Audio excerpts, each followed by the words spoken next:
chapter 9, titled Negotiation. And over the last couple days, we've been learning about how Evan has been making quite a bit of money in his outside business, going into town and selling amongst the other businesses, but then he got shut down for not having his permit. Yesterday we learned that Jessie hired other girls, so now she is franchising her company and making a lot of money there. Today's chapter is negotiation. So we talked about it and I asked you to think, who do you think is negotiating? Is Evan and Jessie negotiating, or are they negotiating with other people to still win each other? So let's see what happens with that. Evan looked up from the marble track he was building when Jessie walked in the front door. She looked hot. She looked sweaty. She looked happy? Really happy. Like she just got an A+, or like she had just won a war. What are you smiling for? Asked Evan, holding a marble at the top of the rack. No reason. Jessie put her hands on her hips and stared at Evan. She looked like one of those goofy yellow smile faces, all mouth. That's like an emoji.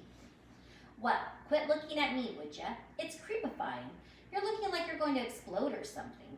Evan dropped the marble into the funnel. It raced through the track, picking up speed around the curves. It passed the flywheel, sending the flag spinning, then fell into the final drop.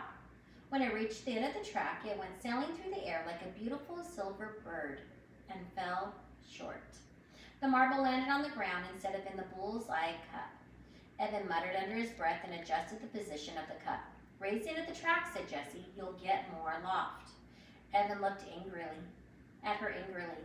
The marble had fallen into the cup the last 10 times he'd done it. Why did it have to fall short? The one time she was watching. Don't tell me what to do, he said. Why was she smiling like that? I didn't tell you what to do, she said. I just made a suggestion.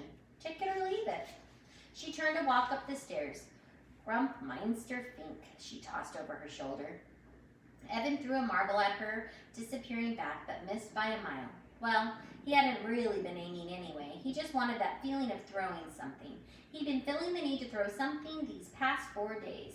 Grumpmeister Fink? That was the name of the character he'd made up when he was 6 and Jessie was 5. That was back when Mom and Dad were fighting a lot and Evan and Jessie had just had to get out of the house. They'd scramble up the climbing tree. Evan had his branch, Jessie had hers, and waited out. Sometimes they had to wait a long time. And once, when Jessie was thirsty and impatient and cranky, Evan had said, be quiet and I'll tell you a story about Grumpmeister Fink.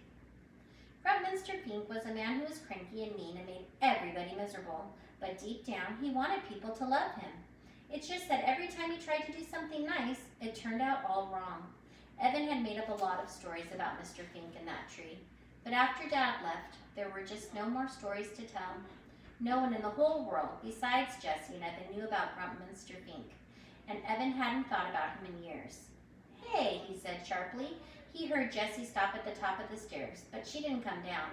Do you want to call this whole thing off, he asked. What, she shouted. This lemonade war, he said. Call it off? Yeah, he said. Just say nobody wins and nobody loses. Jessie walked down the stairs and stood with her arms crossed. Evan looked at her. He missed her. He had spent the whole day, the third to the last day before school started, by himself. It stunk. It totally stunk. If Jessie had been around and they hadn't been fighting with each other, they could have played air hockey or made pretzels or built a marble track with twice as many gizmos that launched the marble into the bullseye cup every time. Jessie was very precise. She was good at getting the marble to go into the cup. What do you say? He asked. Jessie looked puzzled. I don't know, she said, frowning. You see, Megan Evan felt his face go hot. Megan Moriarty. Every time he thought of her, his throat got all squeezed and scratchy. It was like the allergic reaction he had if he accidentally ate a shrimp. You told Megan Moriarty about everything? He asked, feeling itchy all over. No, well, what everything? Asked Jessie. Evan thought she looked like a fish caught in a net. You did! And suddenly, Evan knew exactly why Jessie had been smiling when she walked in the door, and why she didn't want to call off the war. She had done it. Again. She had figured out some way to show the world just how stupid he was. Like the time he'd come home with 100% on his weekly spelling quiz. The only time he'd ever gotten every word right. to find out, Jesse had won a statewide poetry writing contest. He'd thrown his paper into the trash without even telling his mom. What was the point? Evan didn't know how, but somehow Jesse found a way to earn more than $103. She was going to beat him, and Megan Moriarty knew all about it. And she would tell everyone else. All the girls would know. Paul would know, and Ryan, and Adam, and Jack. Scott Spencer would know. Can you believe it? He lost to his little sister, the one that's going to be in our class. What a loser. You know what he said? Pushing past her. Forget it. Just forget I said anything. The war is on. O.N. Prepare to die. All right, that's the end of chapter 9. So Evan is finally missing his sister. And that's what Jesse's wanted this whole time, just to have her brother back. But he's so scared that she's going to embarrass him because she's so smart and he feels that he is not, that he's decided to keep the war going. He does not want to be embarrassed by his sister beating him. At the same time, all Jesse really wants is to show him how capable she is so that he will want to hang out with her. And we've been talking about how sometimes people see things from different angles, and right now they're not looking at the same thing. They both want a relationship, but they're both avoiding it for different reasons, or both fighting for it for different reasons.